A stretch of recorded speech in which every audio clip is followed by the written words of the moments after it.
Hello, in front of me I've got XIAOMI Scooter. In this video I'll show you how to perform factory reset of this device.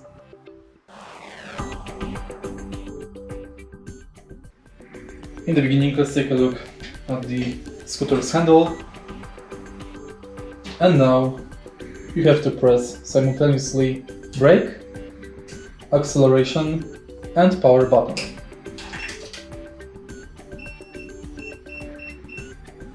Now, when you see wrench and 14 red number, you can release brake, power button and acceleration, and it's done. And before, make sure that the scooter is turned off. If you find this video helpful, please leave like, comment and subscribe.